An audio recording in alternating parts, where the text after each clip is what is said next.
Hello folks, today we'll be taking a short educational flight from Fort Myers, Southwest Florida International Airport, or KRSW, to Fort Lauderdale Hollywood International Airport, or KFLL.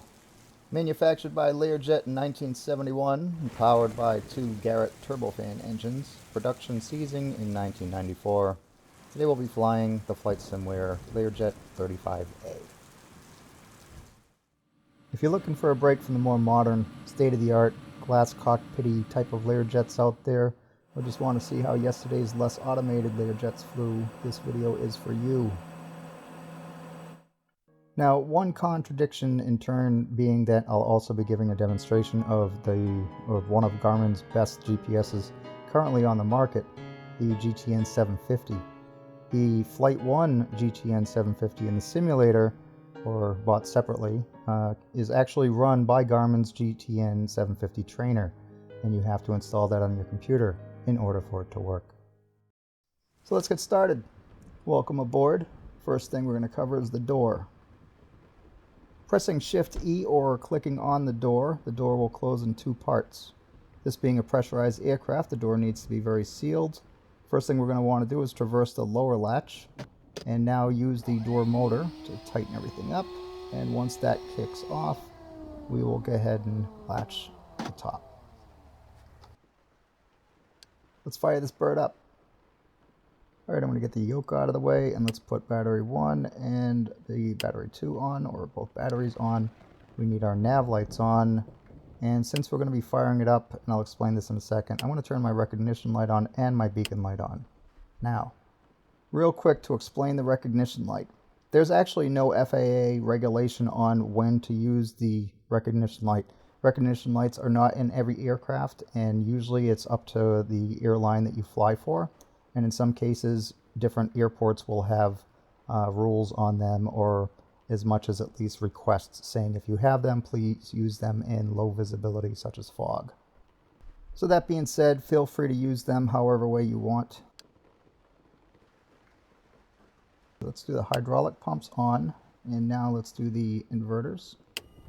And both of our flight computers, our left and right flight computers, on. Now with the power levers, go ahead and pull the left one down and turn the fuel on and put the left generator switch into the start position. Once N1 gets to 20%, you want to put the power lever into the idle position. Now do note that if you're keyboard happy and you try to do that with F1, it will not work. You're going to have to physically move it, and then feel free to hit F1 to get it perfect idle. Now as soon as you do that, you'll notice the start light or the starter light down at the generator will go off. You can then put the generator start switch into the off position. Once the engine stabilizes for a good 5 to 10 seconds, go ahead and put that generator switch all the way up, thus engaging the generator to the engine. Repeat the same process with the right engine. Power level down, fuel switch on, right generator to the start position.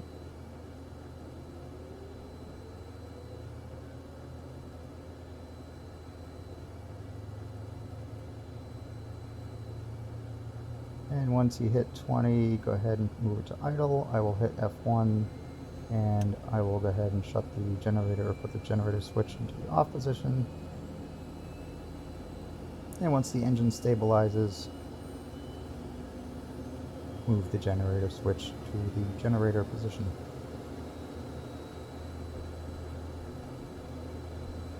Alright, now that the aircraft is started, we could go ahead and turn our avionics on. Now keep in mind, once again, this is an older aircraft.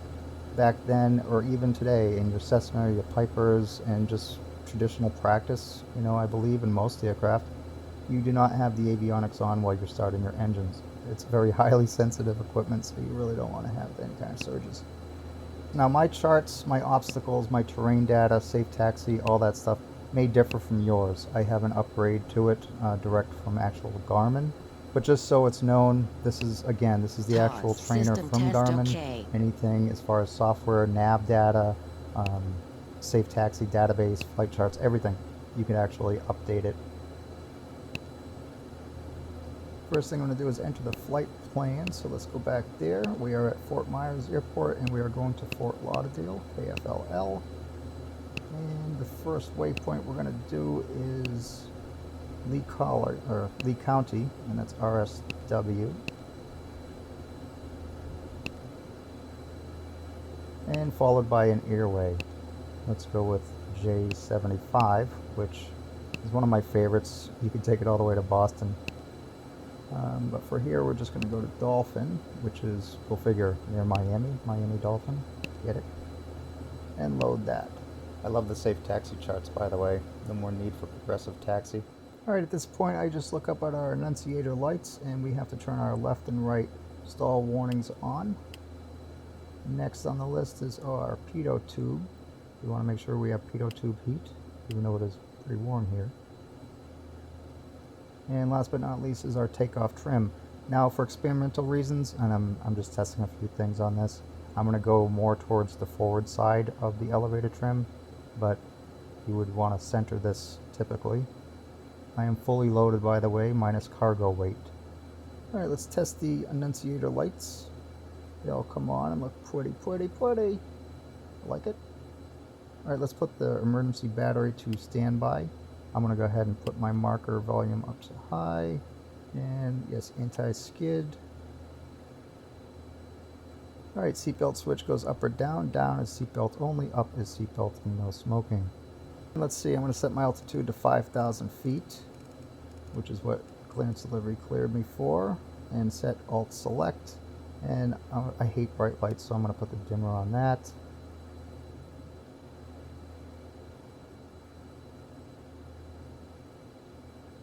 For our runway, we're going to be taking off from runway 06, and I'm just going to go ahead and refer to the chart here to get an actual, more accurate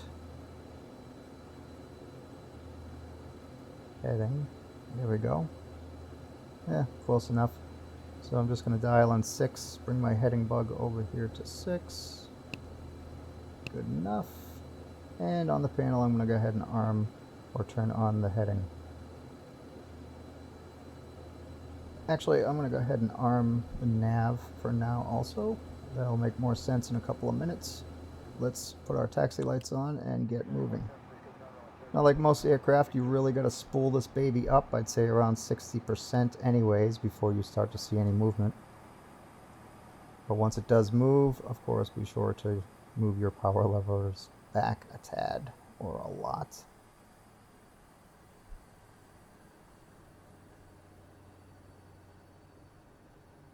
I'm just taking a bunch of half-naked women to Fort Lauderdale for a spring break. Unfortunately, I have to come back.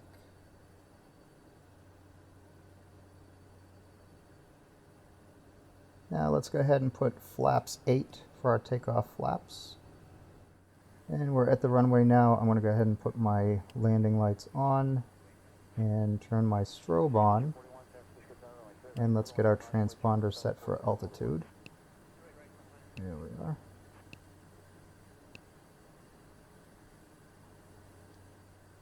And let's line up on runway 06. Now normally under such severe weather I would probably have my air ignition on for both engines.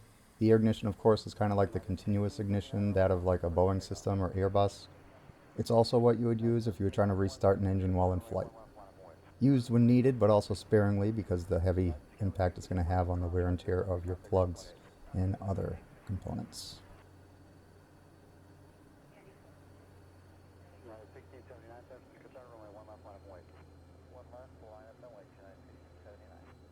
Alright, once lined up, go ahead and stop and give yourself a mental note. Everything is set on the panel, altitude is set, heading bug is set. I'm going to be flying this whole flight actually at 5,000 feet, which means I have to keep my speed down to 250 knots. Not an easy task in this bird. Now I'm going to go ahead and gradually increase the engines, let them slowly spool up, and once I feel comfortable with it, I will floor it.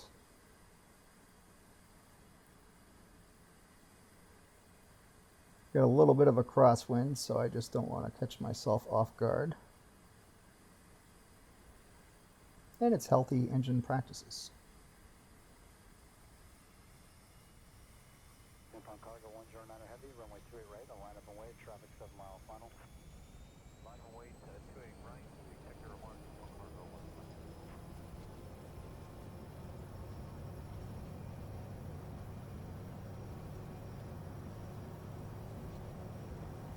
There we go, we have wheels up, put the gear up, and right away I bring in my flaps, and watch your speed. Now if you look at my vertical speed, I'm 4,000 feet per second, per minute. I want to go ahead and I want to make sure that that's a little bit lower before I arm the autopilot. And I'm dropping my idle, as you can hear, because this thing will be at 300 by now. So 2,000 to 2,500, is fine. And once we have that, we have to let's put our autopilot switch on and then click on the VS switch, or our vertical speed switch or button. Now, if you turn that on early, it's not going to do anything. It's all by what your actual vertical speed is at the time that you press that button. So keep that in mind, or you'll go into the ground like a dart.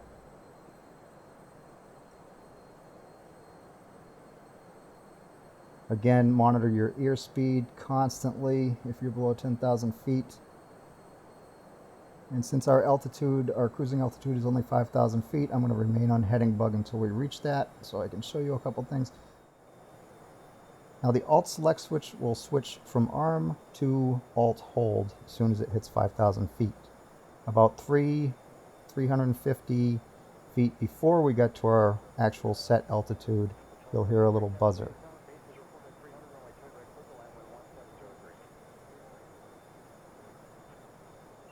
There it goes.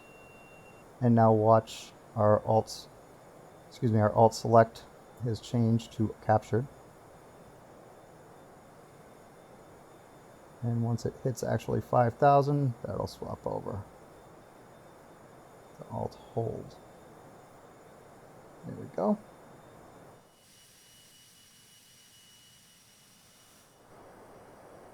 Alright, now we're going to switch our mode here. So we're going to go from VLOC to GPS.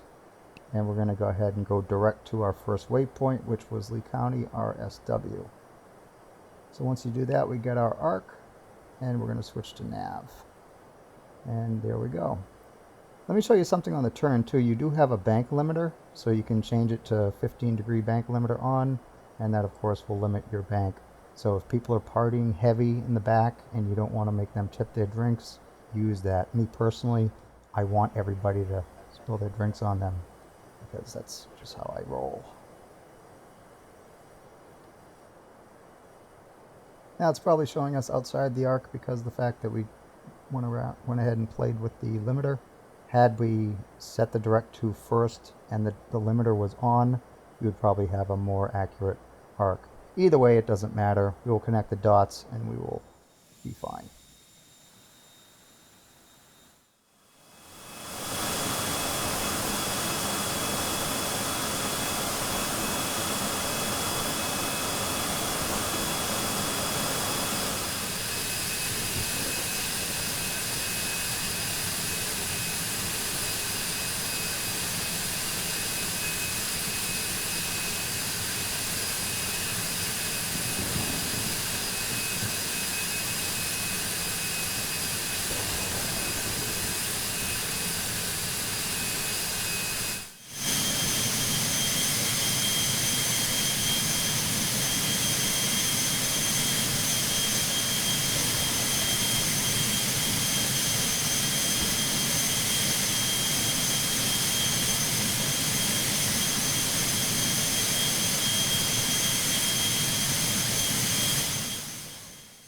Right now here, you're going to notice that you can't go to heading when you're in GPS mode if you have nav on. You have two ways to go about it. Now I'm on vector right now from ATC. They're walking me into Fort Lauderdale.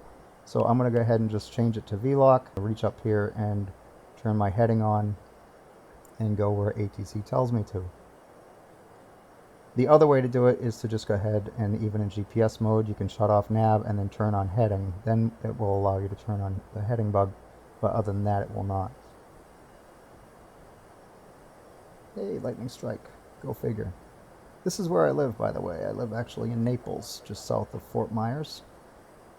But this actual trip, straight line distance, even in a Cessna, will take you under an hour. It's dark, so let's turn some lights on. We do have some instrument lights, and we have some panel lights. We have a dome light. Back cabin light has 2 lights that work as well. We have the one dome light in the back. And we have the main lights. Pretty nice.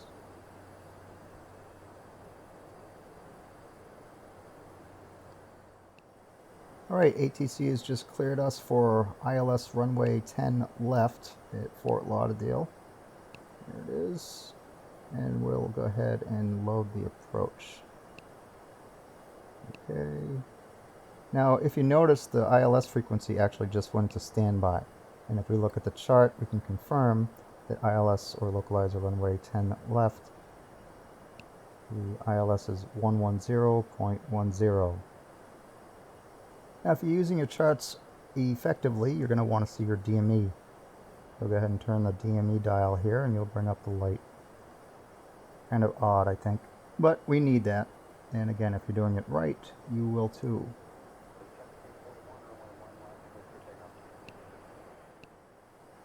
Alright, getting ready for descent here. I'm going to put my radio altimeter on. I'm going to put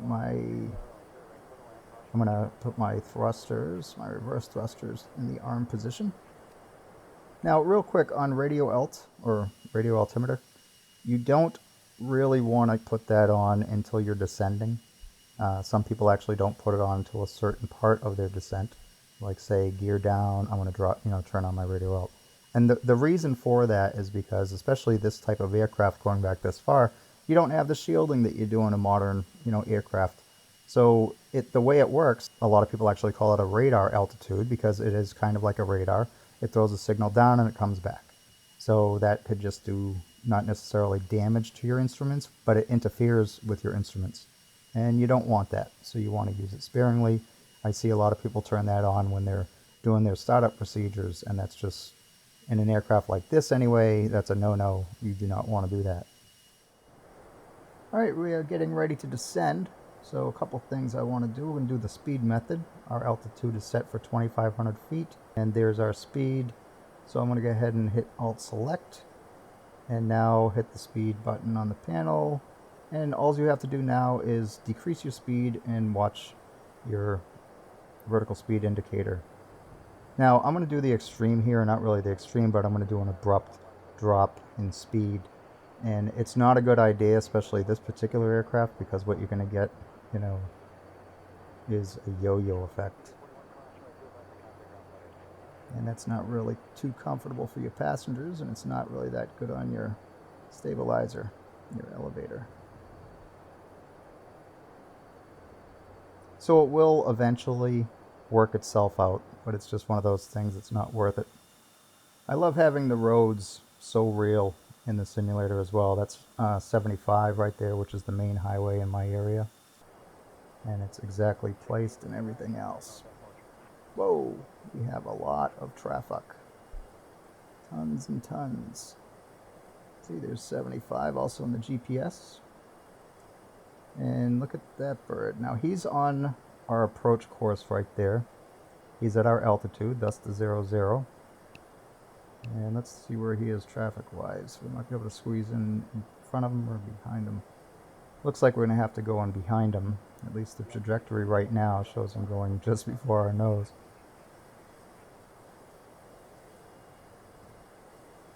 He's a ways out. We can finish prepping and we can come back to him, should need be. Alright, traffic alert. At least our system is working. And there's our buddy. Let's have a look.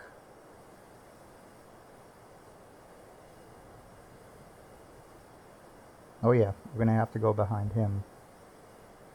We'll go a little slower than him, or a lot slower than him, so we should still make the landing no problem, providing he gets off the runway in time. Now this is one of those good things about it being a simulator. or the FAA would probably most certainly pull my license for this slick move. I'm following you, sir.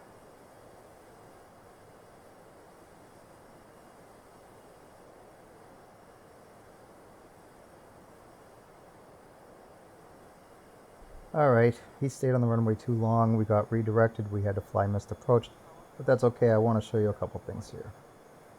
Alright, let's dial this down to 096, which is our runway heading. And we are intercepting the ILS as I speak. Let's just go ahead and check the chart here.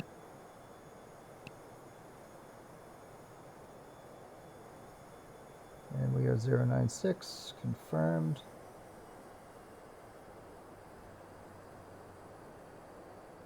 Alright, glide slope is active, so let's go ahead and arm that. Now make sure you do not arm that until glide slope is active. You tend to sometimes run a problem with it trying to chase the glide slope, and all of a sudden you'll be doing 4,000 feet per minute trying to reach the top of the glide slope. Looking at our DME, now this is how you really want to use your chart. You want to verify certain things. You want to verify right here we're at Nove. It's 7, and right now DME is 008. So at at Nove we should be around 7 on DME, and our altitude is 1,800 feet. And there it is on the map. We're getting close to it now, so let's go check.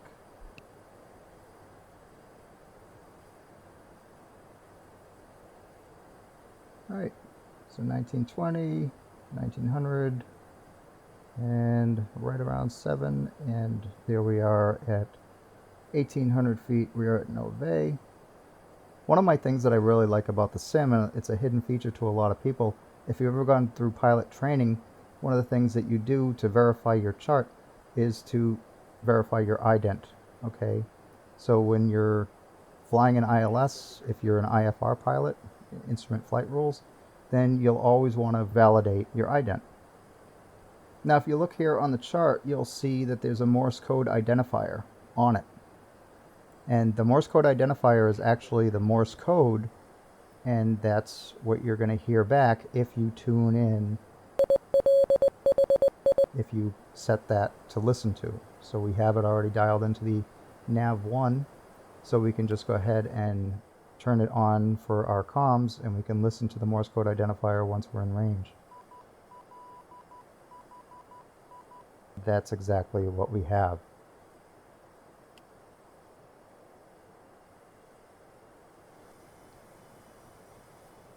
Alright, I can see the poppy lights. We have 2 red, 2 white. And if you don't know, poppy lights are supposed to be 2 red, 2 white. If you have too many white, then you're too high. If it's too many red, you're too low. The attention to detail. Again, here we have 20-something thousand airports, just like the real world. We have every possible frequency for VORs, DMEs, NDBs, you name it. Every chart is real, you know, very accurate. The elevations of the runway threshold, everything is, you know, completely modeled. It's awesome. Alright, at least by radio alt, which is your decision height when you decide if you're going to land or not, go ahead and shut off or disengage your autopilot and fly it manually.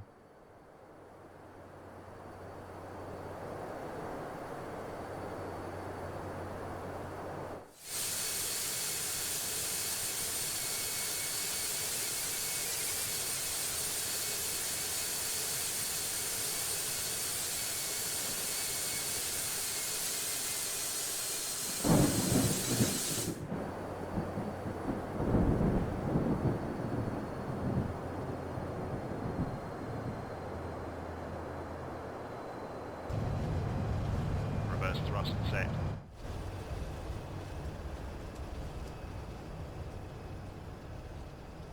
Now this airport right here is FS Dream Team. They did a really good job on this and the surrounding roads and everything else. I have all of FSDT's airports other than the Hawaii series.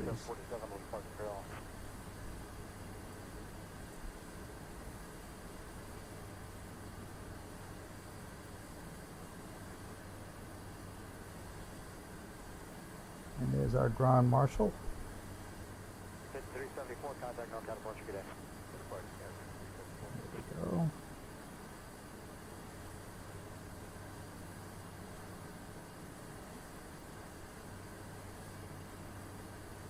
Okay, set the park and brake.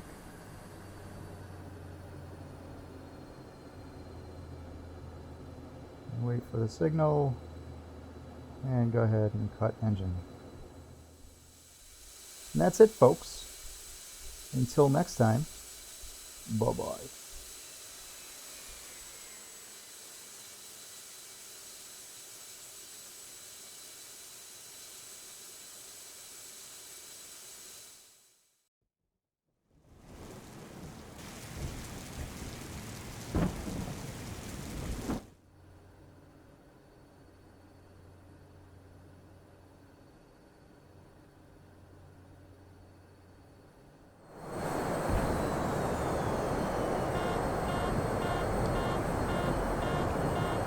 We have an engine flame out.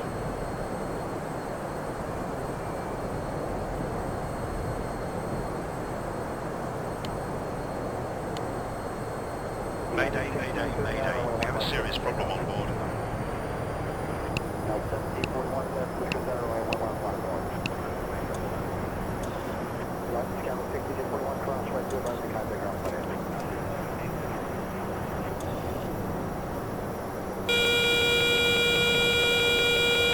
Gear down.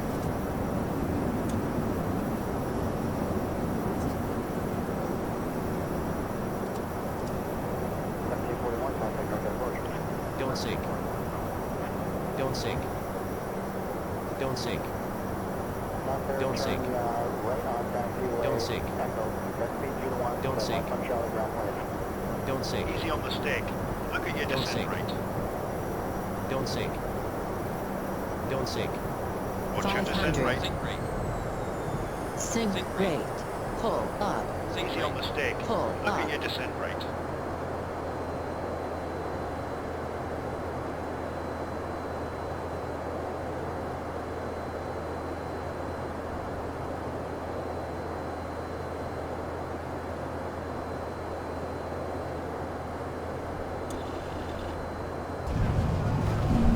The tyre's just blown. Be ready to catch the nose if it starts to slow. Reverse thrust set. 60 knots.